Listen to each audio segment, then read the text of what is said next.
Sahabat yang dikasihi oleh Tuhan Yesus Kristus, mari sekarang ini kita berdoa. Tuhan, kami mempersiapkan diri mendengar kebenaran sabda-Mu, nyatakanlah kebenaran firman-Mu kepada kami.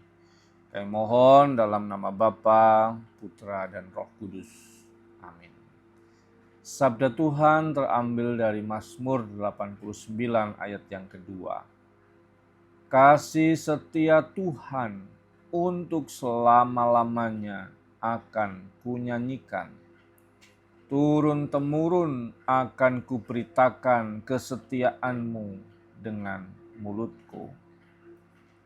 Sahabat yang dikasihi oleh Tuhan Yesus Kristus, bacaan kita Mazmur 89 itu memiliki konteks yang agak berat ya sebenarnya. Kenapa? Karena kerajaan Daud mulai runtuh.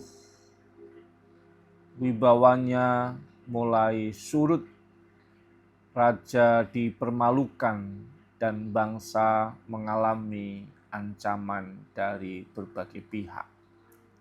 Kejayaan besar Daud mulai redup dan situasi semakin tidak baik-baik saja.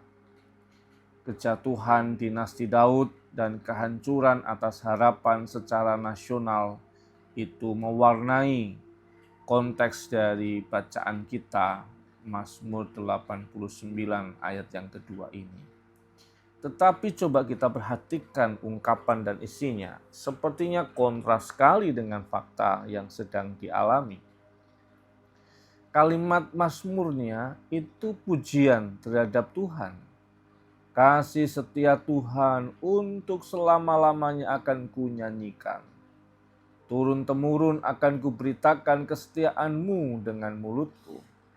Sepertinya kondisinya baik-baik saja ya, tetapi tidak dengan faktualnya. Maka kita belajar dalam hal ini.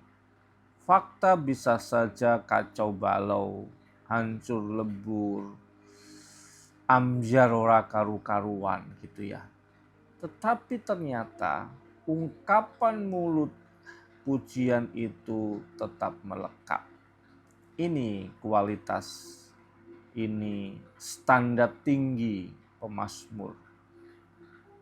Karena hidupnya tidak diletakkan pada fakta duniawi, tetapi hidupnya diletakkan dengan memandang Tuhan, maka kasih setia Tuhan bisa dia rasakan dan dia bisa nyanyikan selama-lamanya. Dan bahkan menceritakan kebaikan Tuhan dari waktu ke waktu, melampaui hancurnya rezim, hancurnya kejayaan, remuknya reputasi. Itu luar biasa. Kalau kemudian kita cermati lagi, kasih Allah itu lebih tua, lebih panjang dibandingkan dengan penderitaan. Artinya kekacaubaluan penderitaan itu dalam waktu sebenarnya ukurannya pendek dibandingkan dengan kasih Allah. Maka kita perlu menghayati dan belajar kata hesed dan olam. Kata hesed itu artinya kasih setia Allah dalam perjanjian. Tidak dibatalkan walaupun manusia gagal untuk menjalankan komitmennya. Cintanya tidak berhenti walaupun manusia mengalami surutnya cinta bahkan membenci. Itu kata hesed. Kata olam itu artinya kekekalan. Kekekalan itu sudah nggak pakai ukuran waktu lagi. Sudah nggak pakai hitungan bulan, tahun, masa tertentu, sama sekali tidak. Sudah tidak bisa dipakai ukuran waktu. Dia beyond, melampaui batas waktu. Maka kita bisa bayangkan kasih setia Tuhan melampaui seluruh situasi yang kita alami, melampaui setiap penderitaan yang mungkin sedang kita rasakan, dan itu harus kita miliki. Sehingga saat kita mengalami situasi yang turun, kondisi yang buruk, kita masih bisa mengatakan kasih setia Tuhan akan kunyanyikan selama-lamanya. Itu kualitas karena menaruh hatinya pada Tuhan, bukan pada fakta dunia. Yang kedua, yang menarik yang saya boleh hayati adalah dia menceritakan untuk generasi dan generasi berikutnya. Ini sesuatu yang luar biasa. Pemazmur tidak menyangkal penderitaannya, dia mengakuinya. Ayat yang ke-39 sampai 50 penuh dengan ratapan. Dia mengakui itu, dia tidak mengingkari lukanya. Dia menerimanya, tetapi dia juga melihat Allah yang baik itu juga dia ceritakan. Dia tidak terhisap pada satu fakta tentang ratapan, tetapi juga terbuka dan melihat tentang cinta Tuhan yang bekerja. Dan ternyata cinta Tuhan yang bekerja itu diceritakan untuk menginspirasi kehidupan dan generasi setelahnya. Ini juga sebuah kualitas. Kita dalam hidup ada banyak luka yang terjadi.